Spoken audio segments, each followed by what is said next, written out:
तो दोस्तों स्वागत है आपका फिर से हमारे एक और एक्सप्लेनेशन वीडियो में। तो आज हम बात करेंगे जुजुत्सु काइसन सीजन 2 के एपिसोड 11 के बारे में।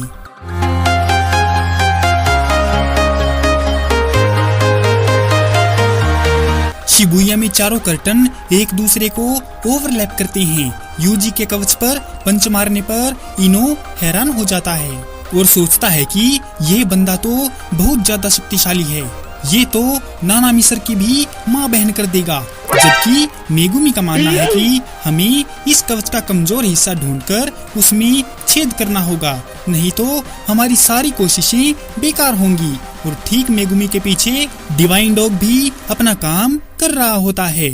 इनो उनको समझाता है कि हर जादूगर के कवच का काम होता है अपने मालिक की रक्षा करना, इसलिए हमको इस कवच के मालिक को हराना होगा, तभी जाकर ये कवच डिस्ट्रॉय होगा। हारने और कवच टूटने के डर से इसका मालिक मजबूती के लिए बाहर कहीं छुप गया होगा और छुप कर कवच पर नजर बनाए हुए होगा, और नजर सिर्फ किसी ऊंची जगह से ही रखी जा सकती है। इतना कहकर वे शिबुया सेंट्रल टावर को देखते हैं। 3 कर्स यूजर उस टावर के ऊपर खड़े हैं और बातें कर रहे हैं कि उनका प्लान इतना जबरदस्त है कि जुजुत्सु जादूगर उनकी योजना को समझ ही नहीं पाएंगे, क्योंकि एक तो यह बिल्डिंग बहुत ही ऊंची है और इस बिल्डिंग के नीचे ट्रांसफिगर्ड ह्यूमन की पूरी फौज है जो उन्हें आराम से रोक लेगी। आखिर ये कर्स यूजर होते क्या हैं? अब देखो, सीधी सी बात है, जिन लोगों में शापित शक्ति होती है वो कहलाते हैं जुजुत्सु जादूगर, और जिन लोगों में शापित शक्ति नहीं होती लेकिन शापित शक्ति का इस्तेमाल कर पाते हैं वो होते हैं कर्स user. No doubt, come to the video.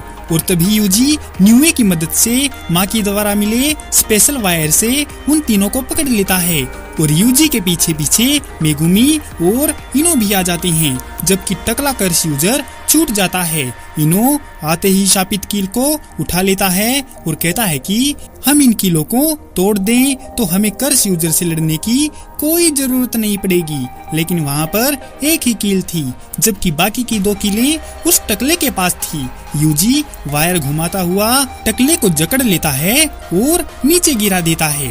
UG building से उतरकर नीचे आता है और मेगुमी से टकले के बारे में पूछता है, तो मेगुमी यूजी को हैरान होकर बताता है कि मैंने इसे गिरते हुए नहीं देखा, लेकिन 41वें फ्लोर से गिरकर तो इसके टुकड़े हो जाने चाहिए थे, लेकिन इसका शरीर तो बिल्कुल सही दिख रहा है। तो मेगुमी परेशान होकर कहता है कि अबे ओ टकले, अपनी नौटंकी बंद कर। शाबाश बेटा, बहुत बढ़िया। अभी मजा आएगा ना भिड़ो। तभी वो उठकर कहता है कि मुझे टकला बोलता है, तुम आजकल के बच्चों को बड़ों की इज्जत करना नहीं आता।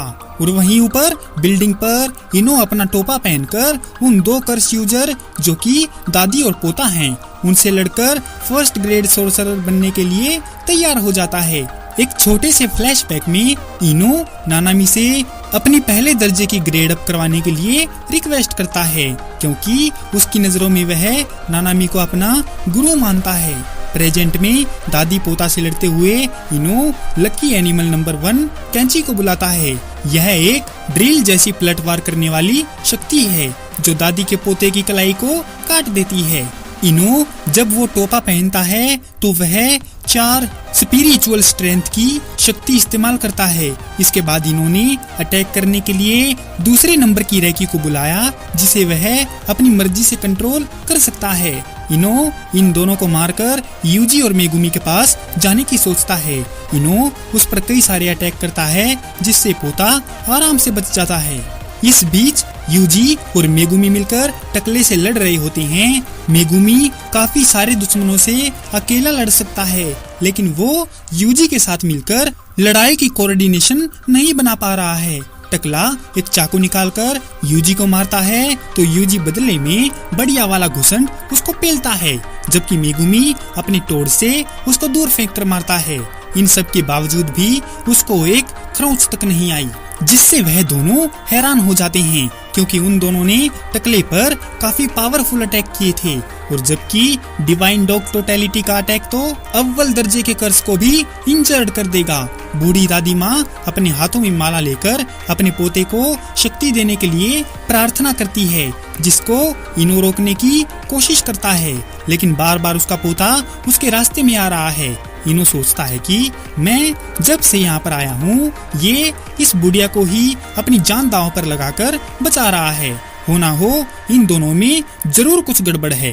बूढ़ी दादी की लगातार प्रार्थना की वजह से उनके चारों ओर काफी एनर्जी जमा हो जाती है। इनो ड्रिल कैची का अटैक करता है और दादी पोते को तैयार रहने का इशारा करती है और पोता एक कैप्सूल जैसी चीज खा जाता है। तभी उसकी दादी जनिन तोजी की आत्मा को अपने पोते की बॉडी में डाल देती है, जिससे उसके पोते को तोजी की सारी एबिलिटीज मिल जाती हैं। पोता इनो की कैची को पकड़ लेता है और उसका चेहरा तोजी के चेहरे में बदलने लगता है और पोता कहता है कि वाह मजा आ रहा है। एक फ्लैशबैक में 7 दिसंबर 1989 को साटोरू गोजो का जन्म हुआ। उस समय दुनिया में एक बहुत बड़ा बदलाव आया था। जितने भी कर्स यूजर थे वह बेफिक्र होकर लोगों को मारते थे, फिरौती के लिए, एक्सपेरिमेंट के लिए या फिर दुश्मनी के लिए। उनसे वो लोग बहुत ज्यादा पैसे कमाते थे, लेकिन गोजो के पैदा होते ही उनका धंधा मंदा पड़ गया और उसी समय से ही गोजो को मारने पर 10 करोड़ का इनाम रख दिया गया था। गोजो के थोड़ा बड़े होने पर बूढ़ी दादी और एक और आदमी, शायद वो ये टकला ही होगा, ये दोनों गोजो को मारने की तैयारी कर रहे थे, लेकिन 6 साइज यूजर के सामने आते ही वह सब अपने बिल में घुस गए। प्रेजेंट में टकला यह कहकर यूजी को लात मारता है कि गोजो के पैदा होने पर हमारी आजादी हमसे छीन गई है और मैं जब तक जिंदा रहूंगा तब तक अपना काम करता रहूंगा। मेगुमी टकले को काफी मारता है, लेकिन वह तो टस से मस भी नहीं हो रहा है, तो मेगुमी उसको डराने के लिए झूठ बोलता है कि गोजो सर यही शिबुया में है, अगर वह आ गए तो तेरी खैर नहीं, अगर अपने आप को बचाना चाहता है तो ये कील रखकर यहाँ से भाग ले।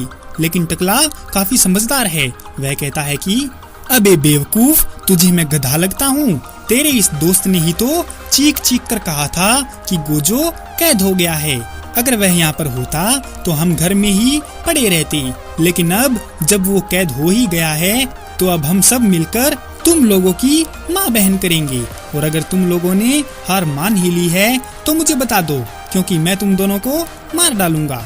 तभी मेगुमी अपने खरगोश शिकिगामियों से टकले पर अटैक कर देता है और यूजी को पीछे हटाकर कहता है कि मुझे इसकी तकनीक पता चल गई है।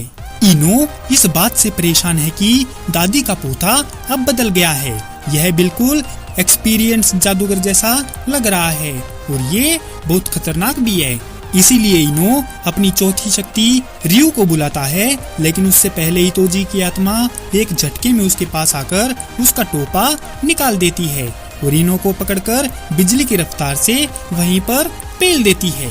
और उधर जब टकला खरगोश के जाल से निकलता है तो सोचता है कि ये भटकाने वाले शिकिगामियों की आड़ में मुझसे छुप रहे हैं। तभी मेगुमी अपनी शक्तिशाली शिकिगामी मैक्स एलिफेंट को टकले के ऊपर गिरा देता है, लेकिन टकला बहुत ताकतवर है, वो मैक्स एलिफेंट का वजन उठा जाता है, लेकिन अचानक मैक्स एलिफेंट गायब हो जाता है। टकला मेगुमी को लड़ने की बात कहता है, जिस पर यूजी टकले पर एक गाड़ी फेंक कर मारता है। टकला यूजी की स्ट्रेंथ से काफी सरप्राइज दिखता है। यूजी भाग कर आता है और टकले को डाइवर्जेंट फिस्ट के हमले का डर दिखाता है, जिस पर टकला अपनी तकनीक एक्टिवेट कर लेता है, जिसका मतलब है कि अगर कोई टकले पर ज्यादा तेजी से वार करता है तो वो अटैक फीके पड़ जाएंगे, और अगर कोई फीका वार करेगा तो वह टकले के लिए जबरदस्त साबित होगा। लेकिन ये सब तरीके ऐसे ही काम नहीं करते, ये तरीके तब काम आएंगे जब टकला अपनी तकनीक को एक्टिवेट कर लेगा, और ये वही मौका था। तभी यूजी उसको पंच मारता है और उसके ठीक बाद मेगुमी टकले पर अपनी टोर से अटैक करवाता है। टकला हैरान है कि इन दोनों को मेरी तकनीक कैसे समझ में आई। यूजी और मेगुमी मिलकर टकले को धो डालते हैं। तभी यूजी टकले पर डाइवर्जेंट फिस्ट का इस्तेमाल करता है और अपने मुक्के को ठीक उसके मुंह के सामने ले जाकर रोक देता है, जिससे यूजी के डाइवर्जेंट फिस्ट की काबिलियत 1 सेकंड बाद आत्मा प्रवार, जिससे टकले को काफी तगड़ा मुक्का पड़ता है, जिस पर मेगुमी कहता है कि तुम बहुत काबिल हो गए हो यूजी। तो दोस्तों कैसे लगी आपको जुजुत्सु काइसन सीजन 2 के एपिसोड 11 की ये एक्सप्लेनेशन वीडियो। अगर आपको ये वीडियो पसंद आई हो तो इस वीडियो को लाइक और हमारे चैनल को सब्सक्राइब जरूर करें। आपका हमारी वीडियो देखने के लिए बहुत बहुत धन्यवाद और शुक्रिया।